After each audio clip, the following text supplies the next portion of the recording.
এসএসসিতে golden A plus এটা তো প্রায় সবারই স্বপ্ন তাই না কিন্তু সেরা রেজাল্ট করার আসল রাস্তাটা কোনটা চলেন আজকে আমরা এমন একটা স্মার্ট ডেইলি রুটিন নিয়ে কথা বলি যেটা ঠিকঠাক মতো ফলো করতে পারলে এই স্বপ্নটা সত্যি হয়ে যেতে পারে তো প্রথম প্রশ্ন যেটা মাথায় আসে গোল্ডেন এ প্লাস পাওয়া কি আসলেই খুব কঠিন অনেকের কাছেই তো এটা পাহাড় সমান একটা চ্যালেঞ্জ মনে হয় কিন্তু আসল সত্যিটা কি জানেন যদি একটা ঠিকঠাক প্ল্যান থাকে তাহলে কিন্তু এই টার্গেটে পৌঁছানো অসম্ভব কিছু না হ্যাঁ আমাদের সবার টার্গেট একটাই গোল্ডেন এ প্লাস আর সব স্টুডেন্টের এই স্বপ্নটাকেই বাস্তবে নিয়ে আসার জন্যই কিন্তু আজকের এই আলোচনা দেখেন ভালো রেজাল্ট তো সবাই করতে চায় কিন্তু এমন অনেকেই আছে না যারা সারা দিন বই নিয়ে বসে থাকে কিন্তু রেজাল্টটা মনের মতো হয় না কেন কারণটা হলো তারা জানেই না যে ঠিক কোন সিস্টেমে পড়া উচিত আর মূল সমস্যাটা কিন্তু শুরু হয় ঠিক এই জায়গা থেকেই তাহলে প্রশ্ন আসে যে শুধু গাধার মতো খাটুনি দিলেই কেন অনেক সময় কাজ হয় না ঘণ্টার পর ঘণ্টা পড়ার পরেও কেন ভালো রেজাল্ট আসে না ব্যাপারটাকে এভাবে ভাবা যাক পড়াশোনার দুইটা রাস্তা আছে একটা হলো কোনো প্ল্যান ছাড়া সারা দিন শুধু খেটে যাওয়া আর আরেকটা হলো স্মার্ট হার্ডওয়ার্ক মানে সঠিক পদ্ধতি আর একটা স্ট্রাকচার মেনে পড়া একটা কথা মাথায় গেঁথে নিতে হবে শুধু ঘণ্টার পর ঘণ্টা পড়লেই হবে না আসল খেলাটা হলো কৌশল আর নিয়ম মেনে পড়ার এটাই কিন্তু অন্যদের থেকে এগিয়ে রাখবে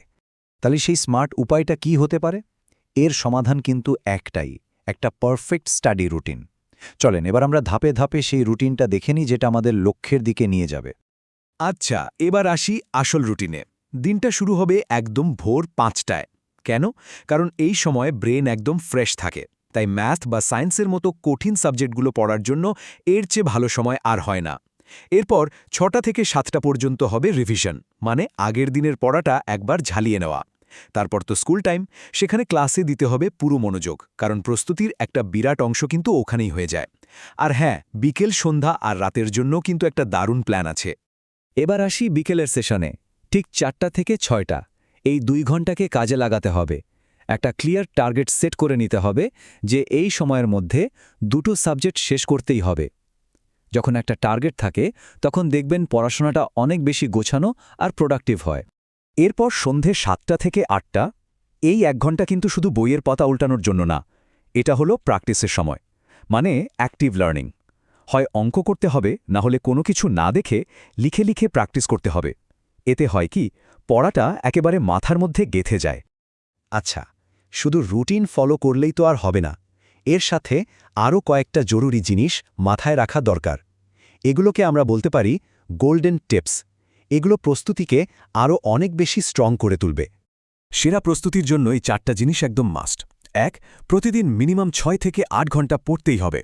২ মোবাইল ফোন এটাকে একটু দূরে রাখতে হবে কারণ মনোযোগ নষ্ট করার জন্য এর চেয়ে বড় শত্রু আর নেই ৩ প্রতি সপ্তাহে অন্তত একটা মডেল টেস্ট দিতেই হবে এতে নিজের প্রস্তুতিটা বোঝা যায় আর ৪ নম্বর এবং খুবই গুরুত্বপূর্ণ যে সাবজেক্টগুলোতে একটু দুর্বল সেগুলোকে খুঁজে বের করে ওগুলোর পেছনে বেশি সময় দিতে হবে একটা ভালো রুটিন ভালো কৌশল এই সব কিছুর পরেও সবচেয়ে জরুরি যে জিনিসটা সেটা হলো একটা পজিটিভ মাইন্ডসেট বা সঠিক মানসিকতা সফল হওয়ার জন্য ভেতর থেকে অ্যাটিটিউডটা কেমন হওয়া উচিত চলুন সেটা নিয়ে এবার কথা বলা যাক একটা কথা সব সময় মনে রাখতে হবে গোল্ডেন এ প্লাস কিন্তু কোনো লটারি না যে ভাগ্যে থাকলেই পেয়ে যাবেন না এটা হলো স্মার্ট হার্ডওয়ার্ক আর একটা সঠিক রুটিনের রেজাল্ট যারা সাকসেসফুল হয় তারা কিন্তু শুধু একটা ভালো প্ল্যান নিয়ে ঠিকঠাক মতো এগিয়ে যায় আর এই পুরো জার্নিতে সবচেয়ে দামি শব্দটা কি জানেন সেটা হলো কনসিস্টেন্সি বা ধারাবাহিকতা